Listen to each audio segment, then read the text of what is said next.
की दिव्यदृष्टि खोल दी। दिव्यदृष्टि खुल जाने के बाद जीव भूत और भविष्य और वर्तमान के सभी ज्ञान से परिचित हो जाता है। पहले क्या हुआ था, कहाँ कहाँ किसने क्या बोला था, क्योंकि ये जो शब्द है ये खंड नहीं होता, ये एक पिक्चर सी बन जाती है। जहाँ जहाँ हम जाते हैं, आते हैं, मिलते हैं, ये सब पिक्चर बन जाती है और ये हमारे यहाँ घूमती रहती है। और जिनकी दिव्यदृष्टि खुल जाती है उनको एज इट इज वो वचन सुनने को मिलते हैं और वो ऐसी सब क्रियाएं हो रही है जो फिल्म वो जो की तो दिखाई देती है। उसमें अंतर इतना होता है कि वो अपनी लैंग्वेज में फिर वहां बोलकर सुनाते हैं अन्य समाज को, बाकी घटना जो की तो होती। इसी प्रकार आदरणीय गरीबदास साहिब जी ने परमात्मा की इस लीला को, जो उन्होंने गणक हाथी पर बैठकर गणका यानी वैश्या को बीच में बैठाकर लीला की थी, फिर उनको दरिया में डुबोने की कुचेष्टा की थी नालाकों के कारण, वो सारा चित्रण बड़े प्यार से किया हुआ अपनी अमृतवाणी में परमात्मा से प्राप्त दिव्यदृष्टि के द्वारा। पुण्यात्माओं, जैसे लाखों वर्षों पहले श्री रामचंद्र जी ने जो लीला की थी जिसको रामायण कहते हैं, उस रामायण का वो सारी घटनाओं का ज्यों का तो चित्रण श्री तुलसीदास जी ने अपने वचनों में अपने हिसाब से अपने वाणी में किया था। तो वो सबको मान्य है कि जो तुलसीदास जी ने लाखों वर्ष के बाद उस समय चल रही चलचित्र की तरह वो सारी घटनाओं को देखकर और लिखा था और सत्य माना जा रहा है। इसी प्रकार अपनी दिव्य दृष्टि की रेंज होती है। जैसे एक सूक्ष्मदर्शी होती है, एक दूरदर्शी होती है, तो दूरदर्शी का भी, दूरबीन का भी अपना अपनी रेंज होता है, क्षमा होती है। कोई तो 1 किलोमीटर तक दिखा सकती है, कोई 100 फुट तक ही दिखा सकती है, देख सकती है, और कोई ऊपर के ग्रहों तक भी देख लेते हैं यहाँ से बैठे, उनकी इतनी अक्षमता होती है। इसी प्रकार कबीर परमात्मा द्वारा प्राप्त उस दिव्य दृष्टि की रेंज गरीबदास जी को जो मिली थी वो सबसे ज्यादा थी। अरबों खरबों वर्षों पहले के ज्ञान, सतलोक से क्या हुआ, कब हुआ, कैसे हुआ और भविष्य में क्या होगा, वो सारा आदरणीय गरीबदास साहिब जी ने अपनी अमृतवाणी में तुलसीदास जी की तरह लिखा, जो हमें मान्य है और होना चाहिए। वो सुना। अब क्या बताते हैं, फिर गणका के संग चले सीसी बड़ी शराब, गरीबदास उस पूरी में जुल्हा भया खराब। कि उस नगरी में, उस काशी नगरी में कबीर परमात्मा उन लोगों की दृष्टि में एक बेहुदा व्यक्ति लगने लगा। जुल्हा यानी वो कबीर धानक परमात्मा हुआ खराब, यानी सबकी दृष्टि में वो गलत सा लगने लग गया। क्योंकि फिर गणका को संग लिया सीसी भरी शराब, वैसा को साथ लिया और लोगों की दृष्टि में वह सीसी शराब की थी, लेकिन वो गंगा जल था। गरीबदास उस पूरी में जुल्हा भया खराब, तारी बाजी पूरी में ये भिष्ट जुल्ह दी नीच।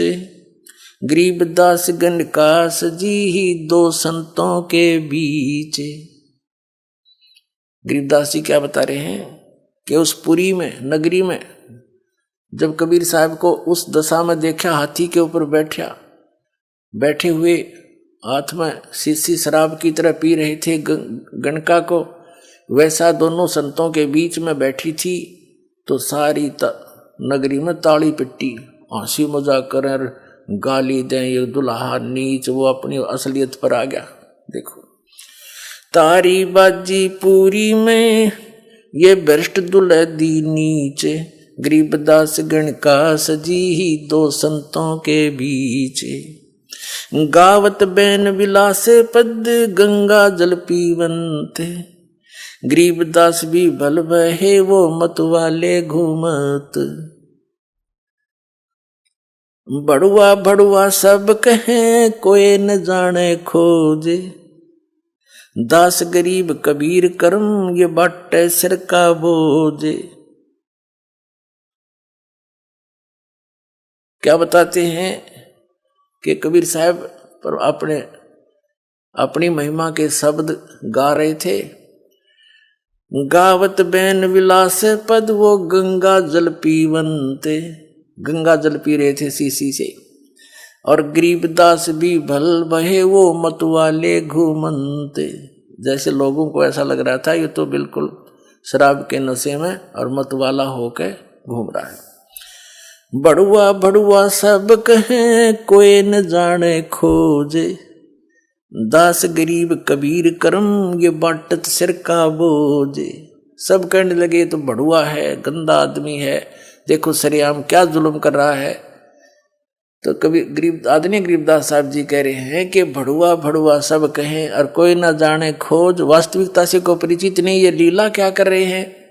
गरीबदास जी कह रहे हैं कि कबीर परमात्मा वो अपने सिर से इन नकली शिष्यों का बोझ पटक रहे हैं, डारत सिर का बोझ। अपने आत्माओं, इस तत्व ज्ञान से आपको बहुत कुछ ज्ञान होगा। जैसे ये नकली संत लाखों करोड़ों शिष्यों को अपने पीछे लगा कर गर्व महसूस कर रहे हैं कि हम बहुत बड़े संत और मंडलेश्वर बन गए, और ये पता नहीं आपको ज्ञान है नहीं, आप अधिकारी हो नहीं। इतने शिष्यों को आप भ्रमित करके परमात्मा की आत्माओं को कितने अपराधी दोषी बन रहे हो। आपके ऊपर इतना जबरदस्त भार हो जाएगा, आप तो असंख्य जन्मों तक नरक से नहीं निकल पाओगे। तो ये परमात्मा ने भी यह लीला की कि जब देखा 64 लाख से उस समय, आज से 600 वर्ष पहले 64 लाख से होना कोई बालकों का काम नहीं, ना कोई मीडिया था, ना कोई ऐसा। और दानक जुलाहे के घर जन्म जिसका, एक गरीब व्यक्ति आम आदमी की दृष्टि में तो कितने समर्थ थे वो, कैसे उन्होंने लीला करके अपने बच्चों को अपनी शरण में लिया, उनको सत भक्ति दी। लेकिन हम परमात्मा को ना पहचान कर उससे ऐसे ही बिछुड़ते रहे। अब वो कमी, अब जो दास आज सत्संग सुना रहा है वो लास्ट में रिजल्ट निकलेगा इसका। तो वह त्रुटि, वो कमी अभी तक हमें हानि करती रही, आगे अड़ती रही।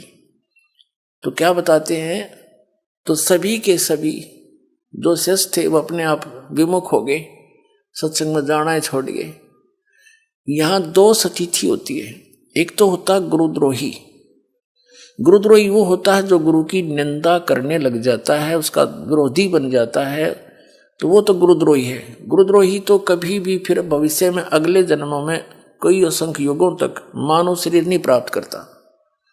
और जो वैसे ही लोक लाज में दब के अराना छोड़ गए तो उनको, और गुरुद्रोही हुए नहीं, गुरुद्रोही की परिभाषा आपको बताई थी, तो उनको फिर आगे उस परमात्मा के द्वारा दी गई भक्ति, जिसने 2 वर्ष की, किसी ने 10 वर्ष की, किसी ने 20 वर्ष भी की होगी, किसी ने 30 वर्ष भी की होगी, तो उस भक्ति से वो फिर रह गए यहीं पर। लेकिन उस भक्ति के कारण परमात्मा उनको चार्ज कर गए, इतने दयालु हैं। उनको फिर मनुष्य जन्म मिलने शुरू हो गए, और वो ही आप हो जो यहाँ आ रहे हैं। उन 64 लाखों में से पहले वो आएंगे। आप भटक रहे हो, परमात्मा से दूर हो गए, लेकिन वो दयालु हैं, उनको मालूम था कि ये अब नहीं पहचानेंगे मुझे, हमें चार्ज कर गए, इतने दयालु हमारे कर्म बनवा गए, अराब बढ़वा को आ गए, और हम उनसे दूर हो गए, और कोई विकल्प नहीं था उनके सामने। तो हम अब आप जी को जो मनुष्य जन्म मिलता हुआ आ रहा है, आपके अंदर प्रेरणा है परमात्मा की।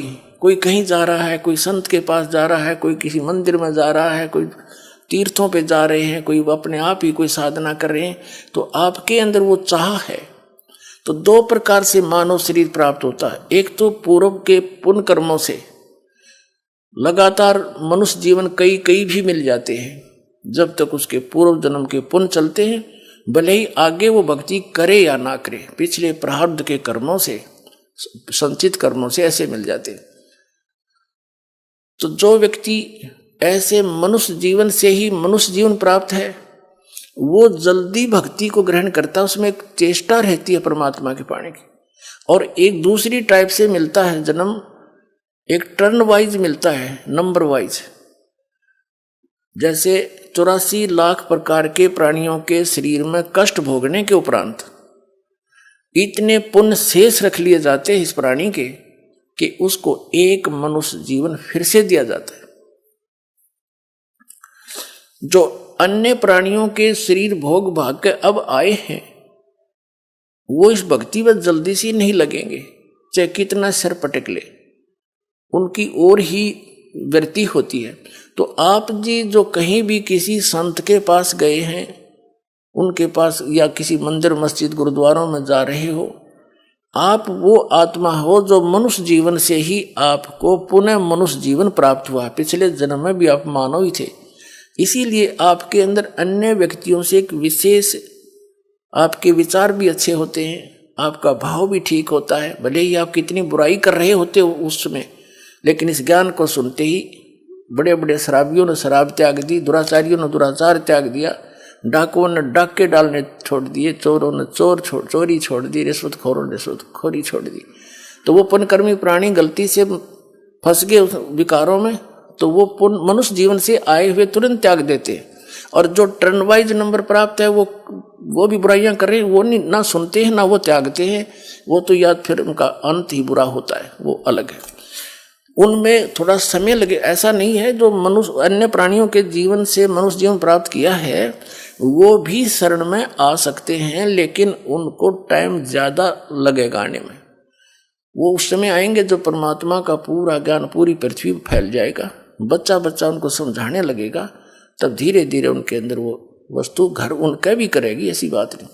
लेकिन आप जी वो हैं जो यहाँ पहले आ रहे हो, कभी परमात्मा से बिछड़े हुए हो आप। जब कबीर भगवान आए थे, अब कोई महाराष्ट्र से आ रहा है, कोई बेंगलोर से, उसे जो है गुजरात से आ रहा है, कोई कहीं से आ रहा है। तो एक गांव में हजारों घर होते हैं और 2-3 बच्चे निकल कर आते, तो काल ने जगह जगह फेंक रखा था इनको संस्कारवश, और वहाँ से परमात्मा उठा कर प्रेरणा कर करके टीवी के माध्यम से, पुस्तक के माध्यम से, किसी भाई बहन रिश्तेदार के माध्यम से अपना फिर संदेश भेज रहे, और वही बच्चे अभी यहाँ आ रहे। तो वो 64 लाख जो शिष्य थे परमात्मा की इस लीला को देखकर उनसे विमुख हो गए, सत्संग जाना बंद कर दिया, लेकिन वो गुरुद्रोही नहीं हुए। उनको अब फिर बिचली पीढ़ी में वो पार करेंगे, इतने दयालु हैं, क्योंकि वो हमारे पिता हैं। और सो छल छिद्र मैं करूं अपने जन के काज। नमस्कार जी। नमस्कार सर। क्या नाम है बहन जी आपका? विभा। बहन जी आप कहाँ के रहने वाले हैं? दिल्ली से। क्या आपको कोई लाभ भी प्राप्त हुए संत रामपाल जी महाराज से नाम दीक्षा लेने के बाद? जब मेरी शादी हुई मेरे हस्बैंड से, तो वो फ्रेशर थे, उनको जॉब नहीं मिली थी। तो सब बोलते थे आप एक्सपीरियंस वाले बंदे नहीं हो तो आपको जॉब इतना इजीली नहीं मिलेगा। तो वो बहुत परेशान थे। तो हम लोग संत रामपाल जी महाराज से जुड़े हुए थे, तो उनको सब यही बोलते थे आप फ्रेशर हो। फिर बट क्या हुआ, हम लोग ये समझ नहीं पाए, ये संत रामपाल जी महाराज मेरे भगत जी को एक्सपीरियंस बंदा बना रहे थे, क्योंकि वो जब घर बैठे थे वो टेंशन में तो रहते थे कि मुझे जॉब नहीं मिल रही है। बट लेकिन संत रामपाल जी महाराज घर बैठे ही उनको वो हौसला देते थे, विश्वास देते थे ज्ञान के थ्रू कि बेटा यहाँ पे धीरे धीरे ही सब कुछ होता है, धीरे धीरे रे मना धीरे सब कुछ होए, माली सीजे सो घरा ऋतु आवे फल होए। तो मेरे भगत जी का ये हिम्मत संत रामपाल जी महाराज ने दिया, तो वो इतने एक्सपीरियंस हो गए, जिसको बोलते हैं मल्टी टैलेंटेड मेरे हस्बैंड हो गए। और 2 साल के बाद जो जॉब लगी है उनकी, वो दिन है और आज के दिन है कि एक महीने में संत रामपाल जी महाराज मेरे हस्बैंड को 60,000, 70,000, 80,000 ऐसे दे देते हैं, पता भी नहीं चलता ये पैसे कहाँ से आते हैं। इतने एक्सपीरियंस बंदे होना, जो भी कहीं किसी कंपनी में मेरे हस्बैंड जाते हैं तो सब कोई दंग रह जाता है, सारे उनके बॉस, कि इतने टैलेंटेड आप कैसे हो, जो भी काम आपको दिया जाता है आप कैसे कर लेते हो। मेरे भगत जी बोलते हैं मेरी जो भी है मेरी मेहनत है वो संत रामपाल जी महाराज के थ्रू है, उन्होंने मेरा विश्वास भरा है, मुझे सारा कुछ सिखाया है। और जैसे मैं डिप्रेशन में गई थी, तो मुझे डिप्रेशन का प्रॉब्लम हो गया था, तो मैं अपने हस्बैंड को, अपने बच्चे को देखना पसंद नहीं करती थी।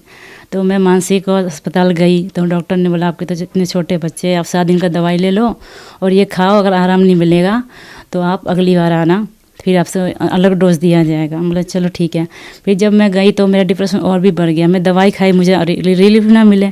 फिर एक संत रामपाल जी महाराज से एक भगत मती है, वो एक बहन है, वो गुजरात की हैं।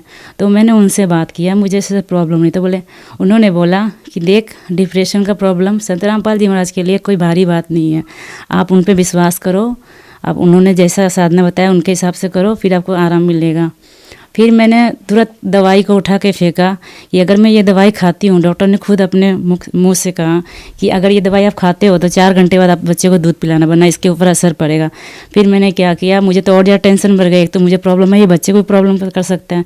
तो मैंने संत रामपाल जी महाराज का नाम लेके वो दवाई उठा के फेंक दी। वो दिन है और आज दिन है, 99% मेरा डिप्रेशन का प्रॉब्लम खत्म हो गया संत रामपाल जी महाराज के साधना करने के अनुसार। धन्यवाद बहन जी। सर।